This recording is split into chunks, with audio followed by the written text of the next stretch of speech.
paint their houses who are getting free food red color. And I can bet people would not like to have that, and they will give up this subsidy. You have to teach dignity in this country. Everybody who is capable of, earning his or her livelihood, they have to do it. Otherwise, this country will be a country of lazy people. They don't want to work. Government will give everything. That's not the way you can become Viksit Bharat by 2047. 56% of population should not be given free food. Or stop saying that you have reduced the poverty. I know people who have wonderful motorcycles and even four-wheelers and still getting free food. Hello and welcome to The Federal. My name is Sanket and you're watching AI with Sanket. No, this is not the AI as you know it. This is the AI of news. Because news in India today needs not artificial, but analytical intelligence. Today, we speak to a very interesting person who has a very interesting take on taking Indian agriculture sector forward, of how there can be an agricultural revolution in this country, much like the Green Revolution. His method, though, is to remove subsidies, whether it is subsidizing fertilizers or subsidizing the grains which are distributed free of cost, the free ration scheme. He wants all of this gone, or at least rationalized. Only then he feels that the money can be put to just use to take the agriculture sector forward. We are in conversation today with Professor Ashok Gulati, and he feels, and he is of the opinion, that the food subsidy in its present form must go. We all know that this is a loaded political statement. No political party wants to bite this bullet. It's a very difficult and tricky situation. Governments usually try to avoid this answer completely, but Professor Gulati asked this question nonetheless. He says, remove the food subsidy as we know it. Can it work? All right, joining us now is Professor Ashok Gulati. He is a distinguished professor at ICRI-ER. He is no stranger to articulating his view about subsidies and about agricultural reforms. Professor Gulati, thank you very much for your time and for speaking to The Federal.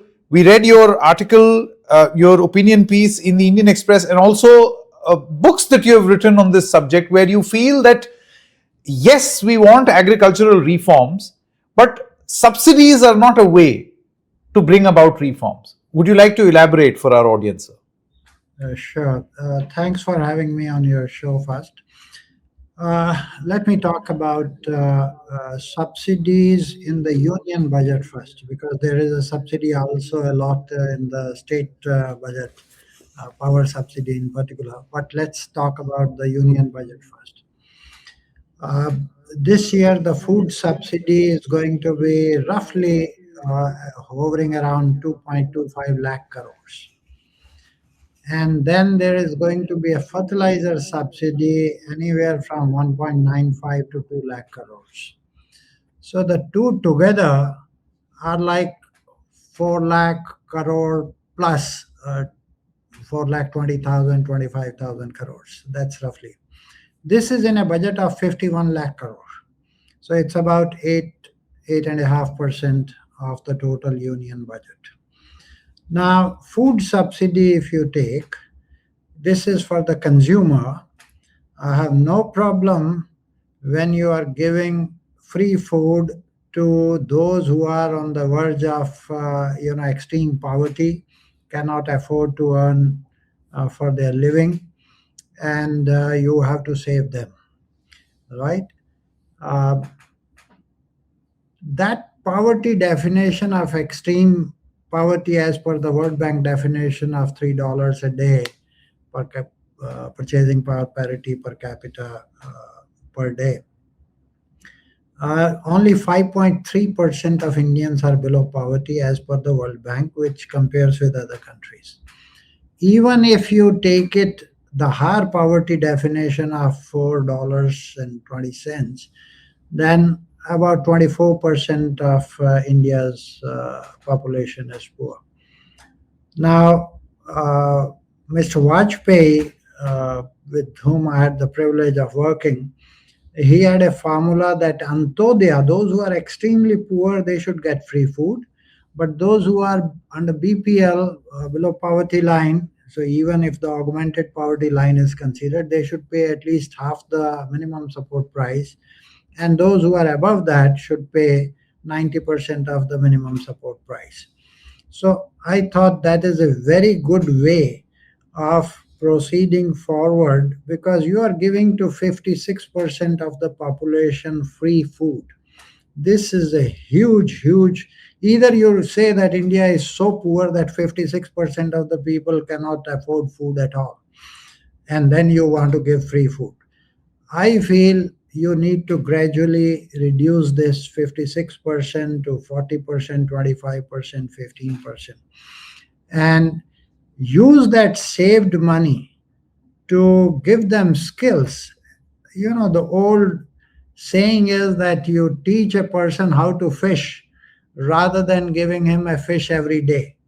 That's the old saying. And if we don't understand this basic thing, to me, anything beyond extreme poor people giving free food to them, the rest is more a political, you know, uh, in a way, a lot of political uh, tone in that to get votes rather than really doing justice to the people they want to serve. Because really, if you are interested, you have to upgrade their skills, you have to give them education, you have to provide better infrastructure in the country, and enable them to earn their living. एक चींटी भी जो होती है, a small ant also works hard for having its food security. We are humans, God has given us mind and hands, and everybody has to work for that. So that's the basic premise on which I say food subsidy needs to be rationalized, and the savings from that have to be invested back on the people and the physical infrastructure. Then there Uh, is other. Sorry, go yes, ahead. sorry, please carry on, sir. No, the second part is the fertilizer subsidy, which is sitting with the Department of Chemicals and Fertilizers. And that subsidy is bigger than the entire budget of Ministry of Agriculture and Farmers Welfare. You know, and Ministry of Chemicals and Fertilizers don't deal directly with the farmers. This subsidy, if it is for the farmers, should be given directly to the farmers. At present, we are hugely subsidizing urea. The plant does not consume more than 35 to 40% of that urea. The rest of it goes in the atmosphere as nitrous oxide, which is 273 times the carbon dioxide. So, in a way, you are poisoning the atmosphere.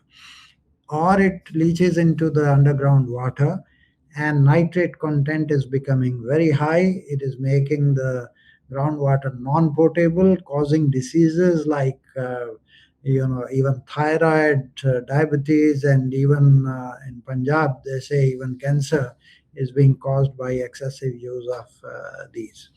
So I think we need to rationalize, we need to decontrol the prices of fertilizers. NPK ratios are out of gear totally, but it has to be front loaded by direct cash transfer of that subsidy to the farmers so that farmers are not impacted. Another one last point I want to say about this fertilizer subsidy, about 20 to 25% of the fertilizers being produced in the country do not reach agriculture. They are being used by other industries, plywood industry, glass industry, and even going outside the country to neighboring countries because of the arbitrage that you can have. Your urea price is so cheap. There is a literally 85%, 90% subsidy on that. So we need to rationalize these. The savings will be enormous. The two together, I can bet 50, 60, 70,000 crores every year you can save. And that you put in skill development of the people and better infrastructure in the rural areas, I think you can transform this country. Over to you.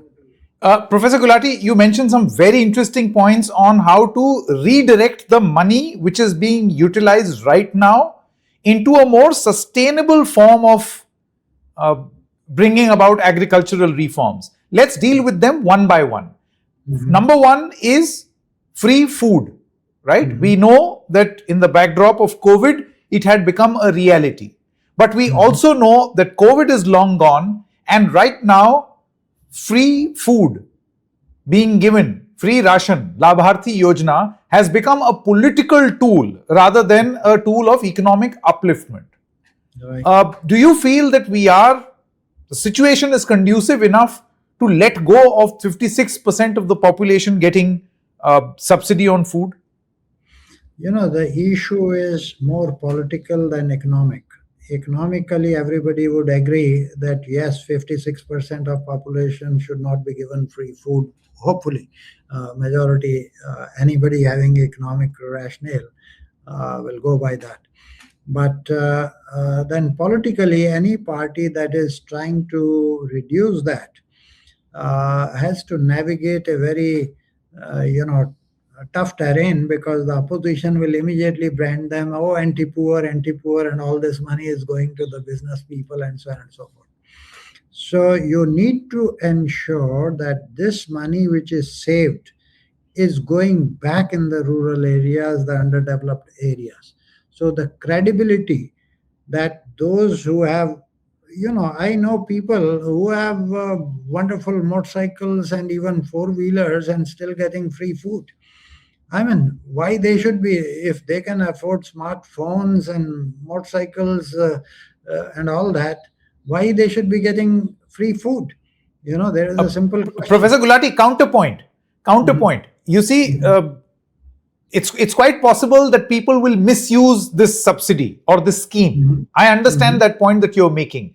But are Mhm. we arguing that we do not need this subsidy at all, or we do not need to benefit the poorest of the poor at all? I'm Because what will saying happen is, Mhm. yeah, Poorest of the poor is the Antodaya. Okay, and that extreme poverty definition, as per the World Bank estimates, it's 5.3% in 2022. In fact, now it will be even lower. Even if you go by the NITI definition of multidimensional poverty index, then it is about 11%. So you want to give free food to, let's say, 15% of population. I have no problem. But giving it to 56% totally free food, I would say anybody beyond that 15% Antodaya, you charge at least half the minimum support price or half the economic cost of FCI to bring rationality into the system. This is not anti poor. This is rationalizing the subsidy who deserve the most. Or stop saying that you have reduced the poverty. You still say that half of India is still so extremely poor that they can't afford food. so you're saying free ration scheme for 56% of the population should go. There should be a rationalization, give it to the poorest of the poor, or at Yes. least come out and admit that yes, our schemes have not worked and 56% of this country is in the poorest of the poor bracket. And we Yep. have to support them. Yeah, those two things are, you can't say that we have reduced poverty so much and still give them free food. Better equip them to earn their living. But as you rightly said, Professor Gulati, the problem is political. When political speeches are made to say that we are giving you free food, and that becomes a poll plank, then it Well, becomes very difficult to be rational in these arguments. in fact, that hurts the dignity of the people who are earning their living. You paint all their houses in a red color that you are getting free food. Nobody would like to have that. Everybody will give up. You have to teach dignity in this country. Everybody who is capable of, earning his or her livelihood, they have to do it. Otherwise, this country will be a country of lazy people. They don't want to work. Government will give everything. That's not the way you can become Viksit Bharat by 2047. That's learn something from China. They invested rather than giving these freebies. So these doles, for the extremely poor, I have no problem. But 56% of India cannot be extremely poor. Then stop saying that you have reduced poverty in the country. I think that's the main point. That's the Mhm. main point. Either it has to be either or. It cannot be both. That's Either you right. are not Viksit, 56% of your population is extremely poor that they have to live on free ration. Either there should be an honest admission on this front, or there should be a rationalization of this free ration scheme. That's right. I should give you another interesting fact what happens. The economic cost of rice, for example, to FCI is about 42 rupees a kg. That is at what price they buy from the farmers, then they have to stock it, then they have to distribute it. So that is what is called the economic cost. 42 rupees a kg. You can get in the market at 30 rupees a kg in the rural areas. Why do you have to first buy? So what farmers are doing in Chhattisgarh and many other places, first they give all what they produce their paddy to the government, and then they expect government to give it to them, unnecessarily doing this round tripping. You better give them some cash. Ask them, do you want cash options or have better food coupons where you can give them some more nutritious food? Why only wheat and rice? You are giving rice to a rice producer.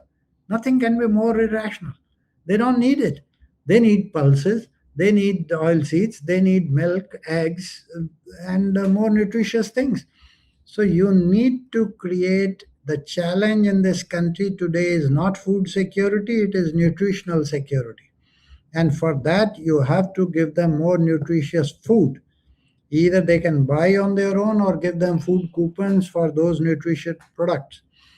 So that would be a better way to go ahead. Professor Gulati, let's assume that obviously we need rationalization in the free ration scheme. Mhm. 56% cannot get, that is the point that you are making. Either admit that 56% of this country is poorest of the poor, which in itself will be a shocking statement to make, or do away with the scheme. How does one define poverty? What are the indices that define that X% of your population is poorest of the poor and needs this support? You can have different indicators. The World Bank follows the income path that those who have per capita income of $3 per day per person in PPP terms, purchasing power parity terms at 2021 price level. So they define, now it's very difficult to measure the exact income of each person, but they do some assumptions and they work it out. Niti Aayog uses 12 different indicators of multidimensional poverty. Okay, and they have come up with their results that only about 11% are poor in the country. So, okay, you don't want to go by the World Bank, which does it for all the countries, all developing world. And if you want to go by your own Niti, 11%. So you ask the state government, these are the 12 indicators on the basis of which we have estimated for the country. Now, in each state, you identify who are those. It's difficult. But if you give that only 15% people will be given free food and the others will have to give at least 50% of the economic cost or MSP, then the ball starts rolling and some resources can be saved. Why people or paint their houses who are getting free food red color? And I can bet people would not like to have that and they will give up this subsidy because they are not that poor that they need free food. This is all politics. Simple. But Professor Gulati, what you are suggesting of painting the people's house red who are taking Why not? subsidy, this will lead to It's my social tax othering. money. It's my tax money. Who asked me to distribute this tax money free to the people. Those who are capable and they can earn their livelihood. Everybody has to earn their livelihood. You are making a nation of lazy people. This is the big danger you are doing. Okay, let's now come to the second part of the subsidy bill.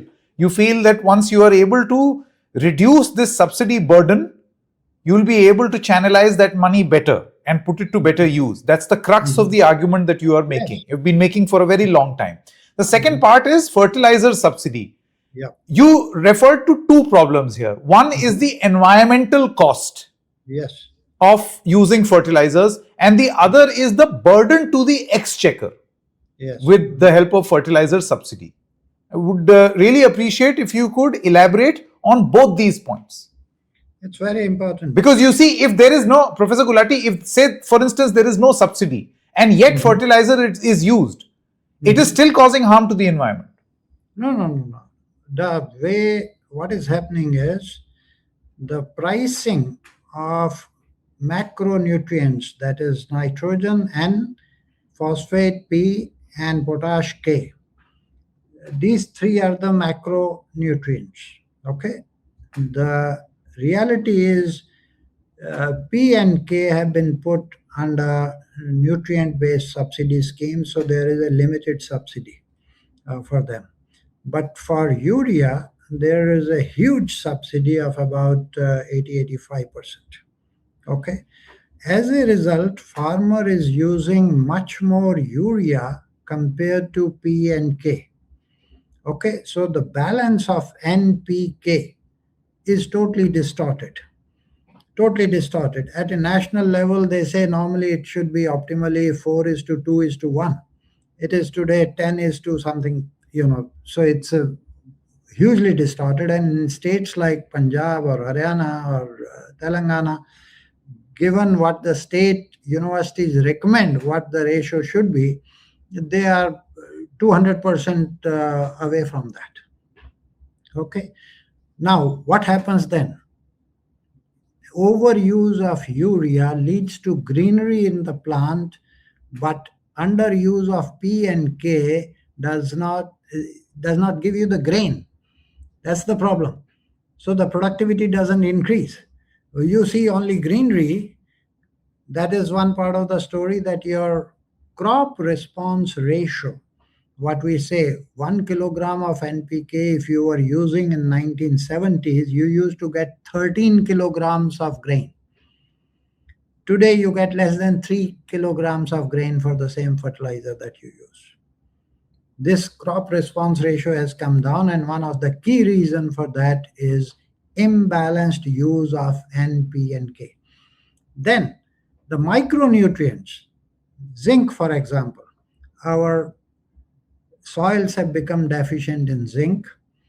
As a result, our wheat and rice are deficient in zinc. And one of the reasons why there is a huge stunting amongst children, 35% of our children below the age of 5 are stunted, is because of the deficiency of zinc. Because your wheat and rice are deficient in zinc, because your soil is deficient in zinc, and all this is because of your wrong policy on fertilizer pricing. And then 20-25% of the fertilizers don't even reach agriculture. They are being diverted away to non-agriculture uses or even to the bordering countries. So all said and done, what we are saying is, you want to help the farmers. Fertilizer subsidy is for the farmers. So give it upfront on per hectare basis. If he has irrigation, gross cropped area will be double. Okay, give him double. So one before the Rabi, one before the Kharif season, they should get that on a per hectare basis. And then decontrol the prices. The NPK ratio of the prices will automatically get corrected. And that will give him a signal to use more rationally the NPK ratio, which will increase your productivity. And it will reduce, because he will use, if he saves the money, then all this excess N which is causing environmental problem, will be reduced. So we need to rationalize these for environmental benefit. There will be product innovations when the relative prices get corrected. There will be customized fertilization, what is needed. At present, you have literally blunted the innovation in the fertilizer industry for different types of products and different types of practices. We need to move towards more of customized fertilization practices and more customized products. I'll give you an example in China. More than 60% of China's fertilizers are used in the NPK ratios and customized for different crops, different regions. In India, that ratio is only 17%, 17%. Okay? China, from a lesser cropped area than us, produces more than double of agriculture output than us. And their average holding size is smaller than ours. So we need to learn something how the smallholder, and they give direct subsidy to the farmer. They don't subsidize the prices. In fact, they give about 24, $25 billion of subsidies directly to the farmer on per hectare basis. I think that's the way we need to go.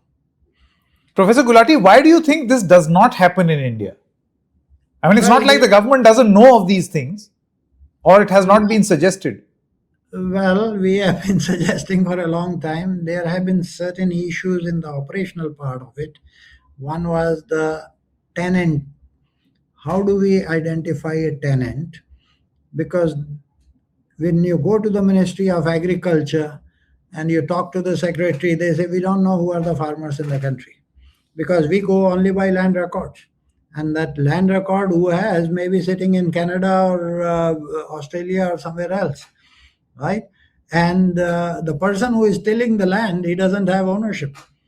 So even PM Kisan of 63,000 crores is being given only to so-called land owners, those who have the title. I think we need to move away from that. We need to identify each plot. Today, the GPS system, they can identify your moving car and tell you where it is going. These are stationary plots. The space technology should be used to identify each plot, number them the way we have our Aadhaar number. Each plot can be numbered. What crops they are growing, you can identify, and how much fertilizer recommendation is in that area for that. Either you have a quantity control that you will get only this, not that much. So these leakages are taking place because you need to triangulate different types of data and get away from this mindset that the farmer is only the one who has a title on land. About 35% of this country is being tilled by tenants. The government figure is less than half. I mean, the land census that was done 10 years back, and they don't tell the reality. But on the ground, when you go, you feel at least 1/3 of the story is by the tenants. Now, tenants don't get the credit. That's the problem. And then you say if they don't get the PM Kisan or they will not get the subsidy, I think you are living in a fool's paradise. Then you don't know how to identify your own clients, your own farmers. The space technology is there, the fertilizer sales data is there, the PM Kisan data is there. All these need to be triangulated and then link them with their Aadhaar number and with their, besides the Aadhaar number, the banking account number, and go for that. The JAM Trinity, if you can do the Jan Dhan account, all this mobile and the space technology can be used to identify. It's only a 6 months job if the Prime Minister takes it up as a high priority.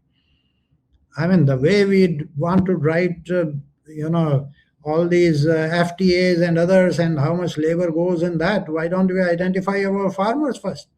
If we can do that, you can unleash a revolution in the country.